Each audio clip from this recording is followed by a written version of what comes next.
Welcome, and thank you for joining us today for the Methodological Considerations for Studies on Cancer Patient Experiences of Using Care using the SEER-CAHPS Data Resource. My name is Jennifer Leidenberger, and I will be your WebEx host. Before I pass it over to our first speaker, I'd like to cover a few housekeeping details.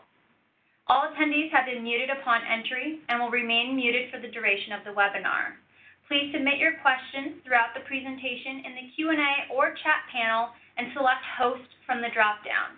The host will help facilitate your question to our moderator. This webinar is being recorded and will be posted online in the near future. A link for closed captioning will appear in the chat box shortly. And now I'd like to turn it over to our first presenter. Thank you so much, and good day to all of you. My name is Ashley Wilder-Smith. I'm the Chief of the Outcomes Research Branch of the Healthcare Delivery Research Program at the National Cancer Institute, or NCI. I have the distinct privilege of opening this webinar.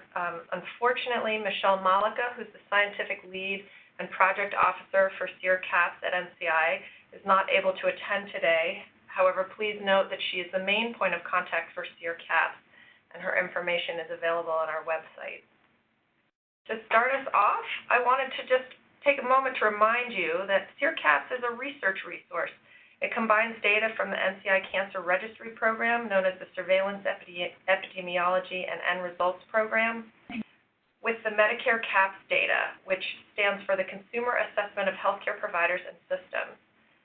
And the goal of today's webinar is to present methodological considerations for investigators who are interested in conducting research using the SEER-CAHPS linked data resource. This slide gives you a little schematic of the NCI's Healthcare Delivery Research Program. Our program's mission is to advance innovative research to improve the delivery of cancer-related care. We do this across the three branches that comprise our program. At the bottom, you can see that the mission of the Outcomes Research Branch is to evaluate and improve patient experiences and health outcomes. One of the ways that we work on this mission is to create and steward data resources on this topic. SEER-CAHPS is one of those resources, as it allows us to study experiences of care directly from the perspective of cancer patients.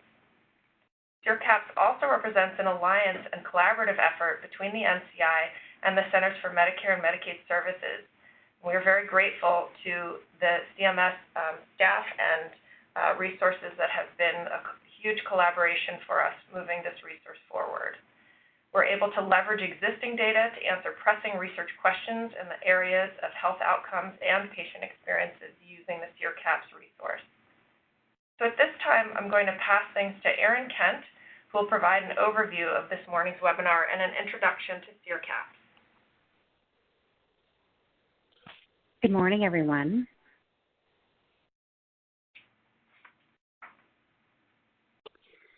So I'll give a bit of an overview to what we're going to cover this morning. So this webinar will include a brief background on the importance of patient experiences, the purpose of the SEER-CAHPS data resource, and then each of our presenters will discuss some of the methodological considerations for each of the data sources. And then finally, we'll end with some time for your questions. If you have a question at any time, just as Jen mentioned, please submit them through the chat function or the Q&A function in the WebEx program. And in addition, we are recording this presentation portion of the webinar, and we will post the recording on our website for future reference. One important note is that we do have another SEER-CAHPS webinar that provides a more detailed introduction to the data resource and specifics on how to apply for the data. You can find that on our website as well. So today I am joined by several of our SEER-CAHPS partners, including Lisa Lyons and Michael Halpern from RTI International, Sarah Gallo from the Centers for Medicare and Medicaid Services, and my colleague Susan Buckenmeyer from the National Cancer Institute. I'll just reiterate that Michelle Malika is the Scientific Lead and Project Officer and is available for any questions that you might have in the future on SEER-CAHPS. So we'll start with a brief introduction to SEER-CAHPS. Field of healthcare delivery, as many of you know, is dynamic and ever-changing. Healthcare is moving from disease-centered to more patient-centered care, and cancer care delivery is particularly complex with multimodality treatment, care happening in diverse treatment settings, the interplay of multiple stakeholders, and interdisciplinary team-based care. Ultimately, we are moving towards a world that recognizes patients as fully engaged partners in the healthcare process. In essence, patient-centered care is moving from what's the matter with you to what matters to you. And with this move to patient-centered care, there has been an increasing amount of importance placed on the voice of patients, including patient experiences, which are distinct from patient satisfaction. Patient experiences emphasize reports of measurable components of care involving processes observable by patients. Valid surveys of patient experience provide important information to patients and providers and are useful for informing care quality and improvement efforts. Evaluating and improving patient experiences are important for achieving continuity of care, strong patient-provider relationships and trust, as well as improved health outcomes. And one way that we can explore cancer patient experiences is through SEER-CAHPS, a publicly accessible data resource and collaborative effort between NCI and CMS. Now, this linked data resource combines SEER cancer registry data, which includes demographic and cancer information, such as primary tumor site and morphology, cancer stage diagnosis, and initial course of treatment, including radiation and surgery. The Medicare CAHPS survey, which measures specific aspects of patient experiences with care, which Sarah Gaia will go over later in the webinar, and Medicare enrollment and claims information for fee-for-service beneficiaries. Together, these sources of data come together to form the SEER-CAHPS linked data resource. And the purpose of SEER-CAHPS is to provide a rich data source on the quality of care from the perspective of cancer patients. It allows investigators the ability to examine cancer patient experiences along the cancer care continuum, as well as the opportunity to examine associations between experiences of care and aspects of healthcare utilization or cost of care through using the Medicare fee-for-service claims. This flowchart depicts the cancer and non-cancer survey respondents that make up the current sample in SEER-CAHPS. So you can see that we have over 240,000 respondents with a history of cancer and over 800,000 survey respondents in SEER regions who do not have a history of cancer. It's important to note that some of the respondents have taken more than one survey in different years, and this flowchart reflects the first survey taken for those respondents. And at this time, I'll turn things over to Lisa Lyons, who will be discussing some of the methodological considerations of SEER specifically. Thank you very much, Erin, and thanks to all of you for joining us today. So I'd like to start by giving you a little bit of background about the SEER Cancer Registry Program. SEER stands for Surveillance, Epidemiology, and End Results. And the program dates all the way back to 1973. On this map, you can see the red highlighted localities are the ones where the data goes back all the way to 1973, and then the green are more recent, green and blue are more recent registries. And what this means really is that in these areas, if you're diagnosed with cancer, your information is collected in a standardized way and reported to this central registry and kind of coded up in such a way that we have a standard record for you. And other states that are not in the SEER program also do the same kinds of things. So that is one other thing to remember. This is not the only source of cancer registry data, but it is a very important source of cancer information and a very robust and well-validated source of data. So the data that are used here are used in thousands of studies and have been really instrumental in giving us a clearer picture of what happens for people when they're diagnosed with cancer. So the SEER data that are in SEER-CAHPS are not the same as the SEER data that are available through SEER-STAT or other places.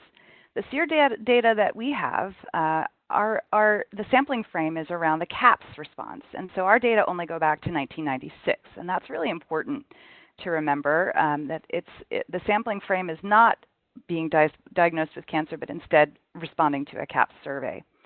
And then we go back from there to link to the SEER data.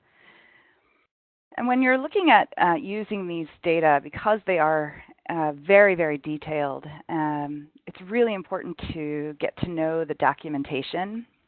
And I'm pointing here to some links that will be available if you can get access to this file later. But if you go to the SEER-CAHPS website, you will see this documentation. The first important documentation file is for the patient entitlement and diagnosis summary file, or the PEDSF.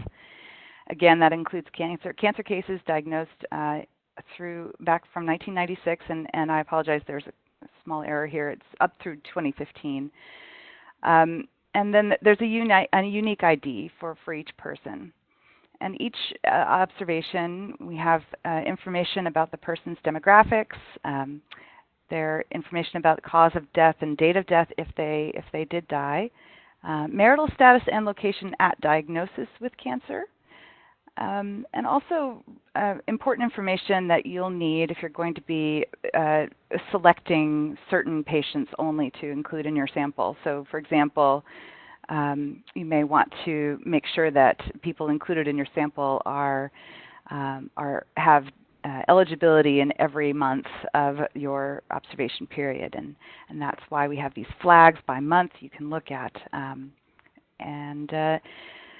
The SEER variables that are directly taken from the SEER file are described in Appendix A. That's a very important file that you'll need to really have close at hand whenever you're using these data. Also included in the documentation files are the documentation for the zip code census file and the census tract file. Those are really, really useful if you're going to be doing any kind of geographic or small area analysis. So the focus again on this section is on the clinical data, and most important, you'll need to figure out where the cancer was diagnosed, the primary site. And there are a lot of different ways that site is coded in the data. So there are code dictionaries and different coding schemes that correspond to the information for each person. When you propose to use these data, you can propose a maximum of 10 sites or site combinations.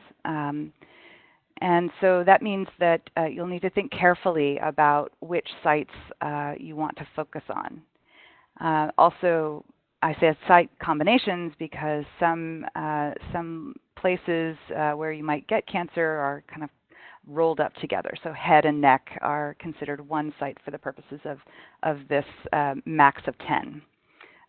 Colon and rectal, same. Lung and bronchus, same. There is a lot, there are tons of variables about the site-specific information for the primary site. So if the person was diagnosed with breast cancer, we may very well have the estrogen receptor and progesterone receptor status. Prostate cancer, there may be a Gleason score. And again, this is I say it may be because not every person in the data has every bit of observable information, unfortunately. So there are some missing pieces for some people, but and especially in different years. But if you focus on the more recent years, you'll be more likely to find things like the genetic information, obviously. A note here on sample sizes. One of the things that, because these data are selected because they're focused in on people who responded to a Medicare CAHPS survey, and that survey is it's not given to every single Medicare person or beneficiary or person in the data. So the sample sizes can get smaller when you're focusing in on only more recent data and only on a single site, for example.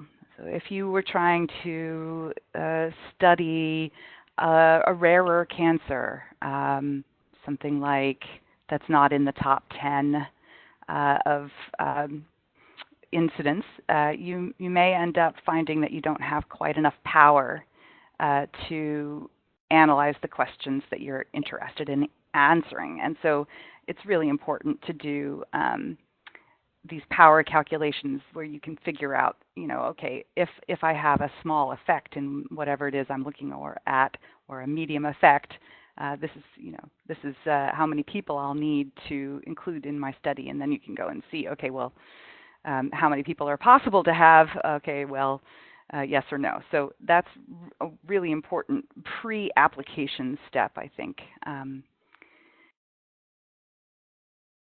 In terms of the other clinical information that are available in the data, so because a person can have up to 10 diagnoses in the data, they can have up to 10 different permutations on these different numbered variables like sequence and record and first primary and site. So the year of diagnosis. So when you're doing any kind of coding, you have to make sure that you're consistent and always using the correct numbered variable name. As Erin mentioned, the initial procedure indicators are there for some initial treatments that people might have received in the first 3 or 4 months after diagnosis. Those include surgery, radiation, and lymph node dissection, removal, biopsy, etc. You'll note that chemotherapy is not on this list. The chemotherapy ascertainment has to be done using Medicare claims data. So that's another important thing to remember if you're going to be applying for this. You can't just get the SEER data. You also need to get the Medicare claims if you're interested in chemotherapy. And moving on, also important to note is that there's a lot of information on staging. And on the next slide, I'm going to be talking a little bit more about that. So here we have a lot of numbers and indicators. That this is the complexity that we're dealing with when we're talking about staging in the SEER data. So it is not something that I can get into at great length here, unfortunately, but it is. This is again where the documentation will be coming in extremely handy. So make sure you know where to find that documentation. And when you're going through the data, you need to pay attention to the source of information. So for just one example, on the demographic data, Medicare has a race ethnicity variable that's in there. SEER also has a race and ethnicity variable. The data are coming from different places. The Medicare race ethnicity variable comes from the enrollment file for Medicare, and the SEER race ethnicity data comes from the physician's records or the medical record.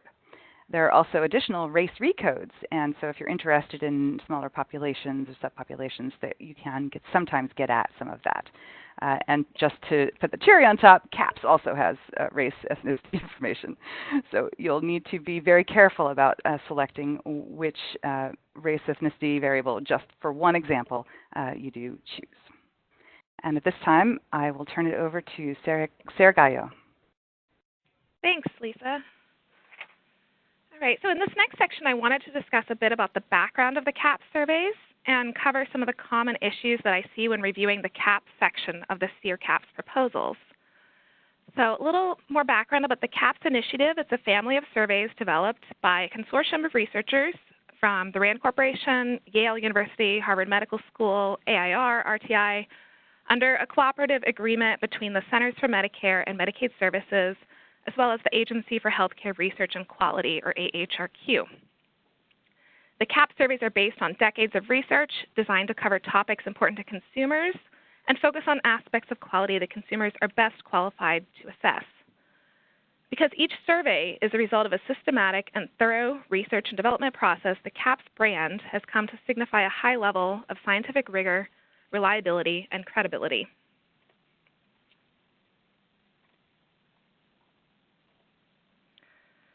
CMS has developed the CAHPS surveys for many settings, but the SEER-CAHPS focuses on the Medicare CAHPS surveys.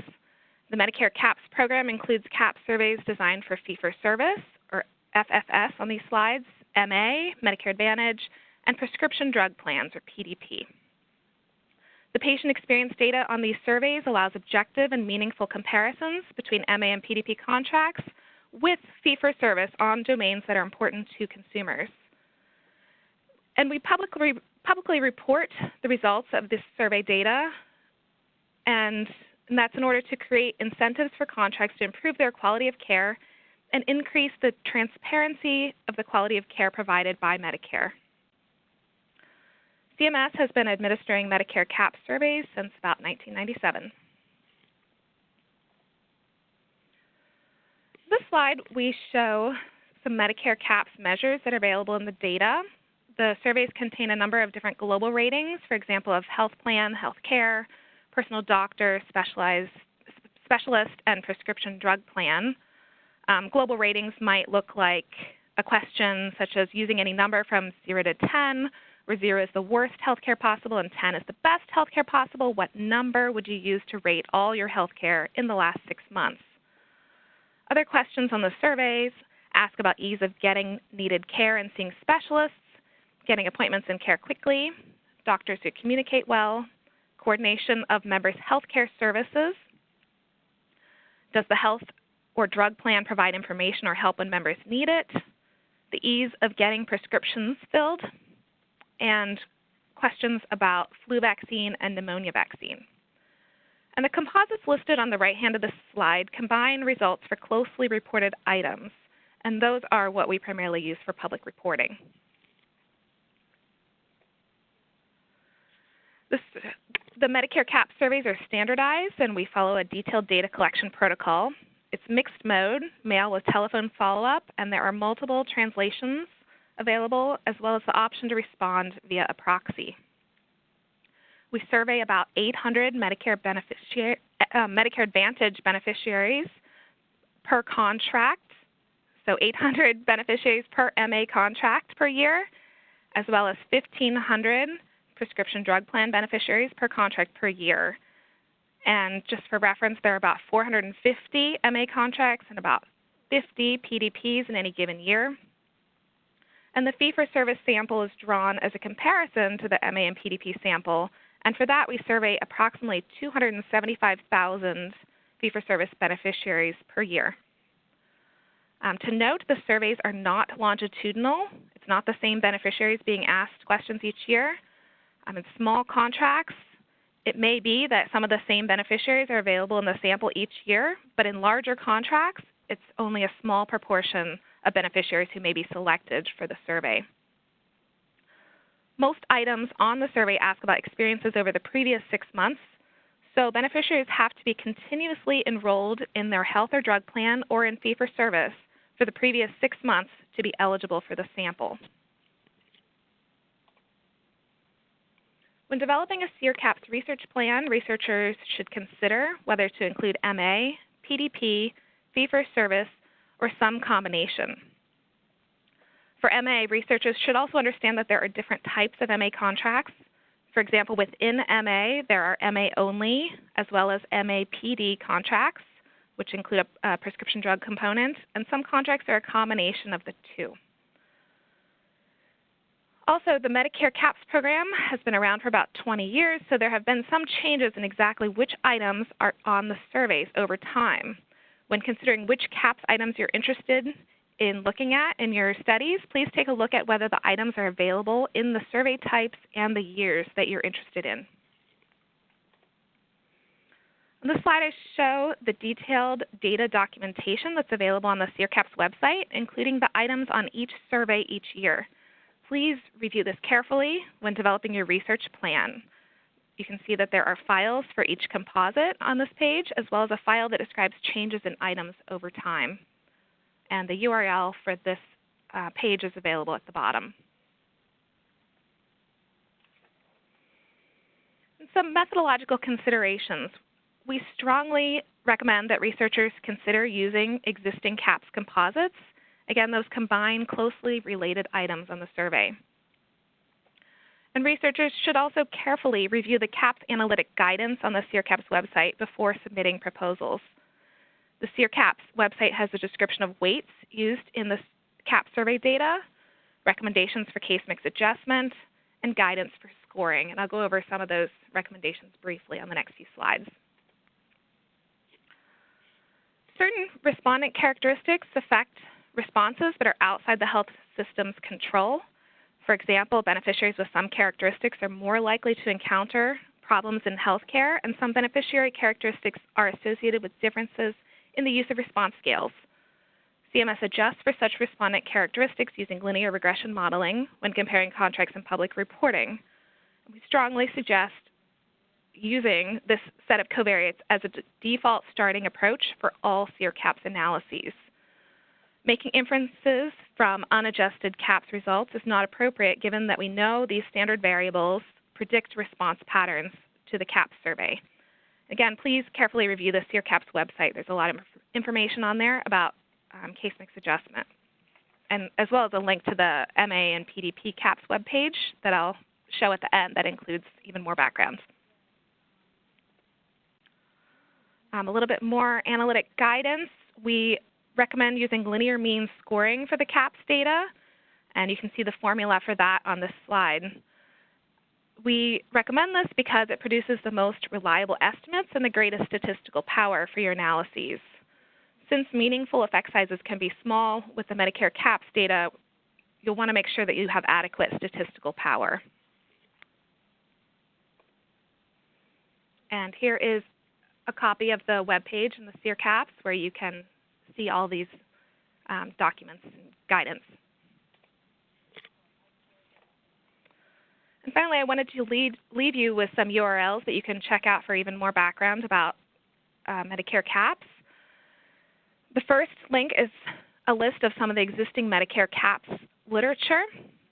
Please make sure that you're aware of what's already been published using the Medicare CAHPS data and how your study can build on that. The next link is the Fee-for-Service CAHPS website, and that website includes the current Fee-for-Service CAHPS surveys. And the next link is the MA and PDP CAHPS webpage, and that webpage is full of detailed information about the quality assurance procedures for the surveys, scoring information, and case mix adjustment, as well as some historic information.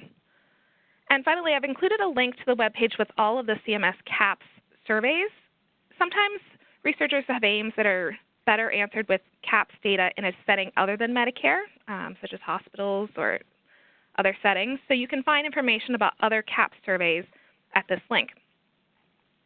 And now I'll turn it over to Michael Halpern, who will discuss Medicare claims considerations.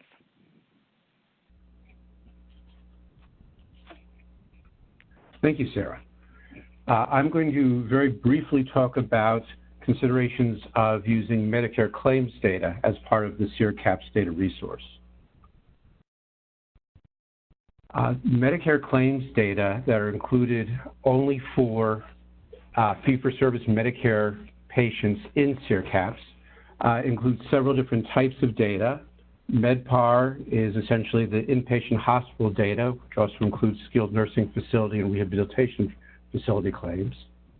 The NCH or the carrier claims, which are office-based provider claims. The outpatient claims, which are somewhat confusingly named, are not the office-based claims, but rather are the institutional outpatient providers, such as hospital-based outpatient care. The Medicare claims also include home health care, hospice, and durable medical equipment. There's a encrypted patient ID that can be used to link different types of claim files.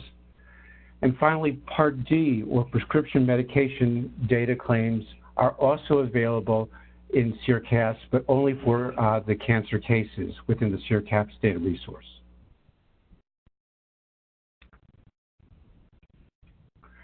In order to help describe some of the methodological considerations in using Medicare claims data in SEER-CAHPS, I wanted to present an illustrative case study. This case study focuses on a project we recently completed examining the association of experience of care with survivorship care patterns. Survivorship care has had a lot of interest recently in what's called shared care. This is where care is delivered both by oncologists and primary care providers for individuals who are cancer survivors. However, there's little information on outcomes, including patient experience of care for survivors who received shared care as opposed to oncologist-led or primary care provider-led care. The objective of the study was to use SEER-CAHPS to examine the association of survivorship care patterns, that is, shared care versus oncologist-led, PCP-led, or other types of care patterns with survivors' experience of care. So there were a number of methodological considerations we had to work through in terms of developing the study. These are very common considerations in a range of studies using SEER-CAHPS that involve Medicare claims data. First is identifying the population of interest and the episode of care. Now, cancer survivorship care is generally defined as a period starting 1 year following cancer diagnosis. And we needed to select a cohort that would have SEER-CAHPS information specific to this period, the survivorship care period. As Sarah mentioned, CAHPS surveys generally ask respondents to consider ratings for their care during the previous 6 months. In addition, we wanted to exclude individuals who were near end of life, when patterns of care and patient experience of care are likely to differ. So to identify our episode of care and our patient cohort, we included individuals who responded to a Medicare CAHPS survey at least 18 months following cancer diagnosis. So the CAHPS survey will reflect the experience of care for a period at least 12 months after diagnosis. Again, the CAHPS captures information from the previous 6 months, and we wanted to have it in the period that it was at least 1 year after cancer diagnosis. So we had this criteria of at least 18 months following cancer diagnosis. In addition, we restricted the study population to individuals enrolled in fee-for-service Medicare Parts A and B for at least 6 months before and 6 months after completing a CAHPS survey. That ensured that we would have claims data, Medicare claims, for a 12-month period during survivorship care, and we would include only those individuals who were alive for at least 6 months after they completed a CAHPS survey. A second methodological consideration was determining physician specialty. We were interested in patterns of survivorship care, shared care versus oncologist-led versus primary care physician-led care, which brought up the question, how do we define who is an oncologist using Medicare claims data? Now, in the Medicare claims data, there's a unique encrypted ID number for each physician. This can't be linked to a physician's real identity, but it can be linked to an encrypted file that has information on physician specialty in the Medicare claims. However, physicians do not have only one specialty across all Medicare claims. Some physicians will have multiple different specialties listed in different claims. For example, a physician might be listed as an internist in some claims and a medical oncologist in other claims. In order to identify physician specialty in the Medicare claims, we developed rules to categorize specialty by looking at all claims for a physician across our 12-month study period. We defined oncologist as a physician that had any outpatient claim. E&M refers to evaluation management, or the standard physician outpatient claims. So any E&M claim during the 12-month study period that indicated a range of oncology specialties, hematology, medical oncology, surgical oncology, et cetera. We identified primary care physicians as those physicians who, during this 12-month period, did not list any oncology specialty, but did list a specialty associated with primary care, including family practice, general medicine, general surgery, internal medicine, et cetera. We then identified all other physicians who were not categorized as oncologists and were not categorized as PCPs, as belonging to an other specialty group. A third consideration in almost all studies using Medicare claims data with SEER-CAHPS is defining a pattern of care. So we, for this particular illustrative case study, needed to define what is shared care. There isn't a uniform definition from previous research or guidelines on what constitutes shared survivorship care. In addition, we wanted to use a data-driven definition for shared care based on the types of care and the specialists providing that care during the 12-month study period. We wanted to define shared care to involve substantial contact with both oncologists and primary care physicians.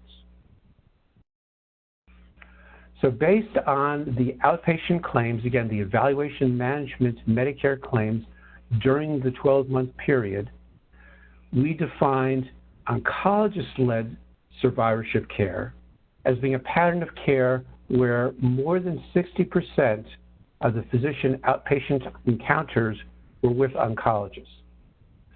Similarly, we defined a primary care physician-led pattern of survivorship care as those individuals where more than 60% of their outpatient claims were with primary care providers. Shared care then was defined as a population of survivors who were not in oncologist-led care and were not in primary care provider-led pattern of care, and who had greater than the median proportion of outpatient visits with both oncologists and PCPs. So this let us identify a population of individuals in SEER-CAHPS who were in oncologist-led pattern of survivorship care, in a primary care provider, and then a shared care pattern who had substantial contact with both oncologists and primary care providers. Well, I hope this illustrative case study has been useful in showing some of the considerations needed for working with Medicare claims data in SEER-CAHPS. Some summary points are that while the Medicare claims data are detailed and voluminous, they can be somewhat overwhelming. It's important to pay attention to the documentation associated with these data. The claims data are available only for individuals enrolled in Medicare claims, Medicare fee-for-service. Analyses that are going to be using claims data will need to exclude individuals in Medicare Advantage. Before starting analyses, it's important to develop appropriate approaches for identifying the populations of interest, the episodes of care and care patterns, and may be necessary to revise these approaches once data analysis starts. And finally, there's substantial information on using the Medicare claims data on the SEER-CAHPS website, and I've included the information, the link to that below. And with that, I will hand the webinar back to Erin Kent.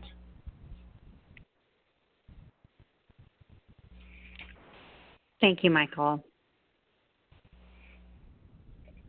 So, hi everyone again. I'd now like to walk you through another methodological consideration of using SEER-CAHPS data with respect to cohort selection. So, as you all plan your study, it's important to keep in mind the timing of cohort selection. So as a reminder, SEER-CAHPS is a data linkage comprised of SEER, Medicare CAHPS, survey data, and Medicare fee-for-service enrollment and claims data that were gathered for other purposes. Thus, SEER-CAHPS Linked Data Resource was not designed to know around the cancer experience. So investigators are advised to consider the implications of their study design with respect to timing, specifically timing of cancer diagnosis, treatment, and survey.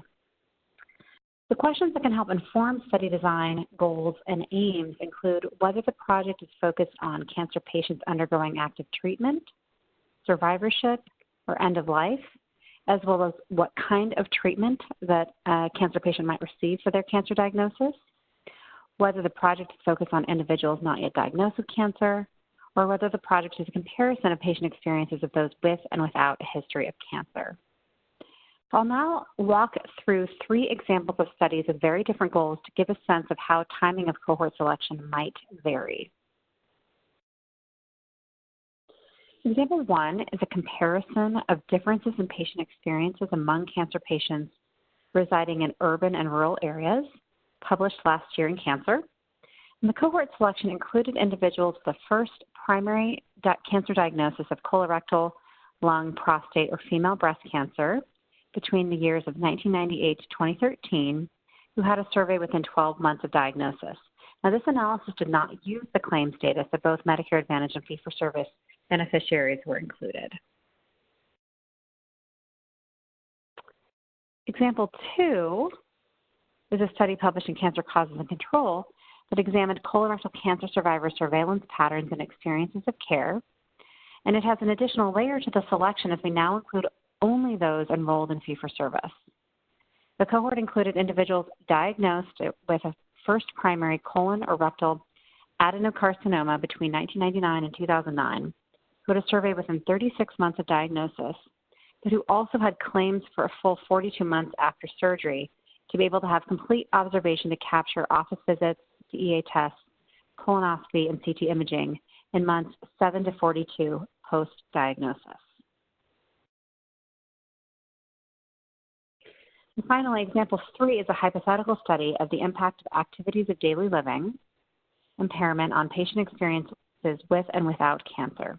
The cohort selection here would compare those with a first primary of breast, prostate, colorectal, lung, and heme cancer with those with no history of cancer and include only those continuously enrolled in fee-for-service for 12 months prior to diagnosis to allow for capture of comorbidities, and having a survey within 12 months after diagnosis to account for experiences of care post-cancer diagnosis. Each of these examples was designed to illustrate the importance of carefully considering cohort selection during study design with respect to timing.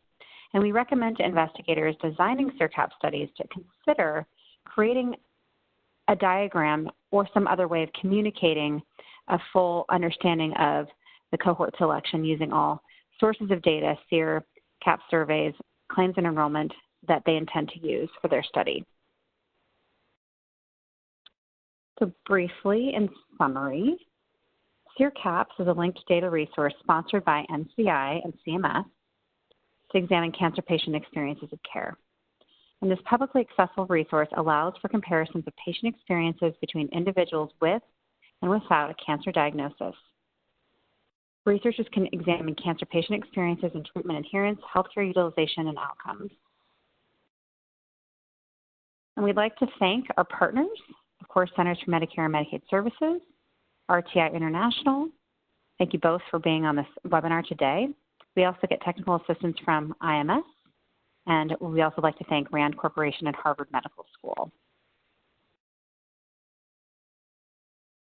Unfortunately, that URL is a little bit faint, but please, we do encourage you to visit our website, which is healthcaredelivery.cancer.gov/SEER-CAHPS, and that's CAHPS. We also encourage you to consider joining our listserv as we do send out periodic announcements, for example, when we have new data available. And we also do have our website, our email address up there at the very bottom, nciseercaps@mail.nih.gov. Please send us your questions at any point in time. And I'll just remind everyone that Dr. Michelle Malika is available to set up phone calls with to discuss your projects and ideas. And with that, I will go ahead and hand it over to Susan Buckenmeyer, who will be serving as a moderator for our question and answer session. And please submit any additional questions that you might have using the chat or QA function on the WebEx program. Thank you. Hello all, and thank you, Erin. This is Susan. I'm going to start with a question that I think is best for Sarah, and that is, does Medicare CAHPS only collect data on patients aged 65 and over? Thanks for that question. We collect data on beneficiaries starting at age 18. So there are definitely some younger Medicare beneficiaries in the sample. Thank you. Next, I'm going to ask a question for Michael, and that is, can the data support studies of long-term effects of treatment? Thank you for the question. Yes, the SEER-CAHPS data can be used in combination with the Medicare claims data to look at longer-term effects, patient experience of care associated with treatment. It's important to note that one of the strengths of the SEER-CAHPS data is that it incorporates patient experience of care. So if your interest in terms of the longer-term effects of treatment is more related to the Medicare resource utilization, which is in the claims data, and not the patient experience of care, it might be better to think about a different data resource such as SEER or SEER Medicare. Thank you, Michael. I think the next question we will give to Aaron, and this question is this data accessible to predoctoral students for dissertation early career investigation purposes? Thank you. Yes, absolutely. We have had a number of doctoral and postdoctoral students who have led analyses and published papers using data from all of our healthcare delivery program SEER linkages. So that would include SEER Medicare and SEER MHOS. So absolutely, doctoral and postdoctoral students can apply to use the SEER-CAHPS data. We do ask that the primary investigator on the proposal is the student or postdoc's mentor. And what you can do is go ahead and submit the materials under the mentor, but have both names on the actual proposal. And that's how we list them in our tracking system as well. Thank you. Thank you, Erin. The next question I'm going to ask is, I think, best for Lisa. Is there a way to identify patients who have died? If so, where does that data come from? Yes, thank you for the question. And it is actually possible to tell when people have died, and also something about cause of death for those who died. So that information is in the PEDSF, which is the SEER portion, and also includes Medicare enrollment information about coming from Medicare, the Medicare date of death, and some cause of death information. Thank you, Lisa. Sarah, I think I'm going to pass this question to you. Should we be worried about non-response bias? Okay, so the survey weights that I presented on, they're designed to correct for biases due to differential non-response, and that would include beneficiary characteristics as well as random variation in non-response.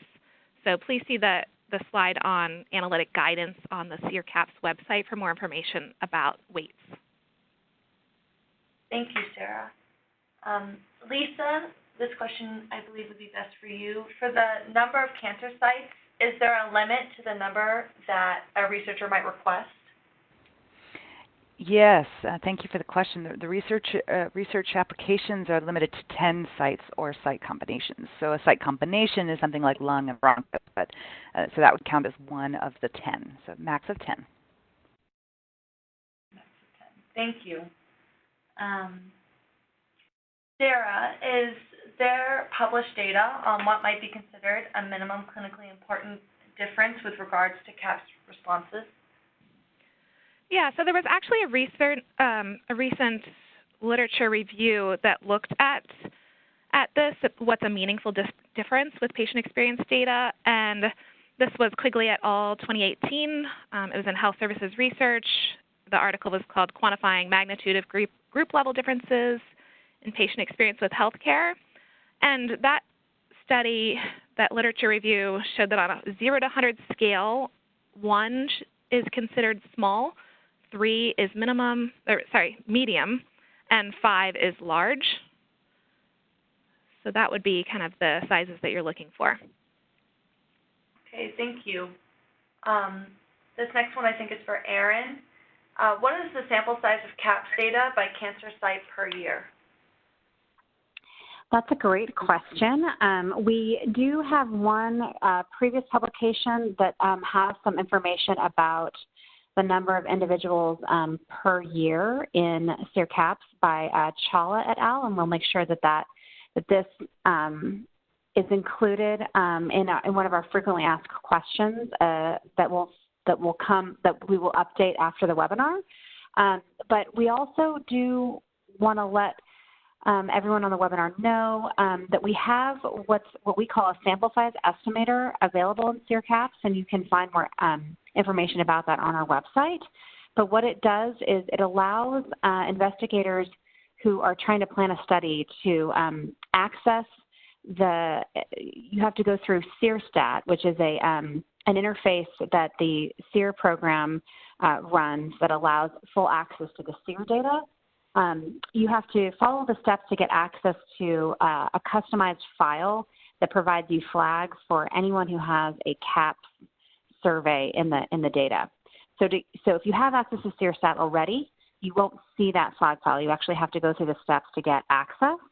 And then you can get a rough estimate of the individuals for your study by cancer site and by year, if you're interested in looking at certain years for any number of reasons.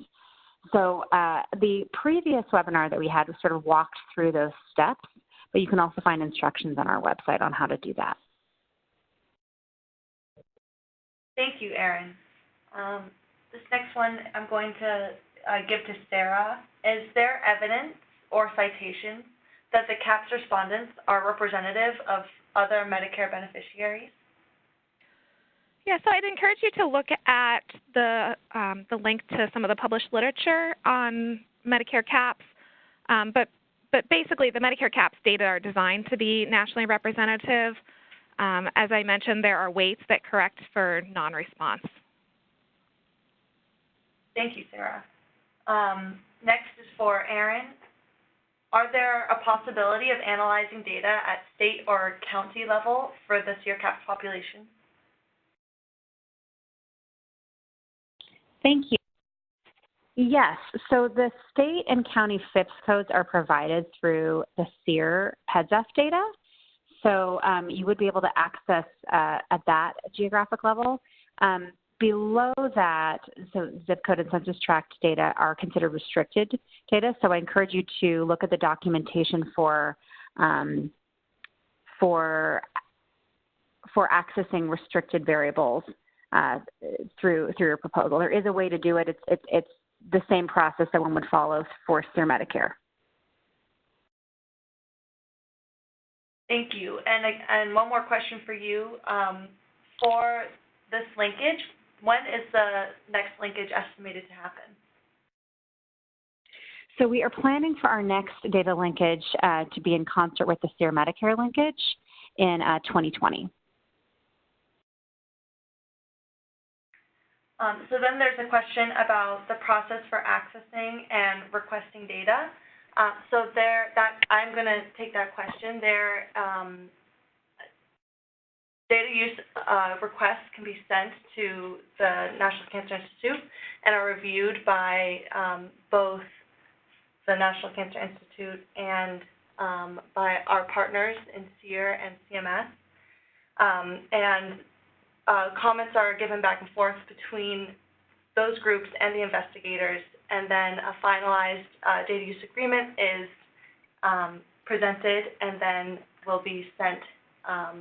The data is then sent to the investigators from there. So the next question is from Michael, and that is there a way to identify patients' use of mammography utilization without Medicare claims data? Thanks for the question. I'd like my co-panelists to chime in on this as well, but I don't believe that that was captured directly in SEER, and that the only way to identify that is specifically using the claims data.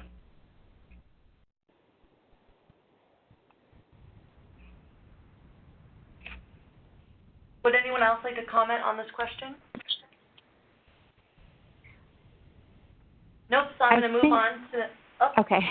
I was going to say, I think that it probably would be best to access the claims data for an analysis that looked at mammography. Thank you, Erin. I think our final question is going to be for Lisa, and that is, can you tell us what the racial and ethnic minority coded? Sure. Thank you for the question. It sounds like the question is asking about maybe perhaps what the variables are, and that there are a lot of different variables in the data for race and ethnicity, so it really depends on the investigator to make some choices. I have seen some literature that suggests that some investigators have previously identified the Medicare race ethnicity variables as being the most complete and accurate, but the investigators will need to investigate that. Okay, thank you, Lisa. And I'm going to have one more final question, which is the general timeline for gaining access to the data set. And I think I'm going to ask that to Erin.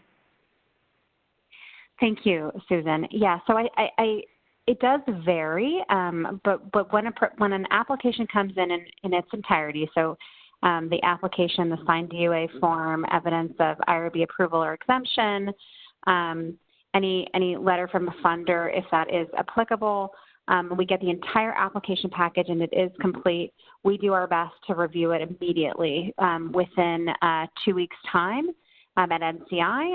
CMS also does a review, and then we also have a rotating SEER principal investigator review. So each of those stages of review takes about 2 weeks. However, if there are comments or questions that we would ask the investigator to address, that would then go back to the investigator and be sort of, in their purview to respond. So it can be as quick as 1 to 2 weeks at each step. And then once the application is approved for further processing, our IMS contractors who actually provide the data extracts work pretty quickly, and I would say anywhere from 2 to 3 weeks usually on the proposal. So it can take, for planning purposes, it can take about 2 months, 6 weeks maybe to 2 months from the time an application is submitted to receipt of data. So one wants to keep that in mind when one is planning their study. Okay, I think we're going to stop the questions there. And great. Thank you, Susan, and thank you to all of our speakers for the great presentation and then the answers during the Q&A portion of today's webinar. I do want to be respectful of everyone's time as we are coming up at the end of the hour for our webinar. I know we didn't get to a lot of the questions that were asked since there were many. Please feel free to reach out to the email address on your screen to ask your questions or to ask follow-up questions from today's webinar. As I mentioned earlier in the presentation, a recording of this webinar and this document, this presentation, will be posted online, so you'll have access to today's webinar and all the links included.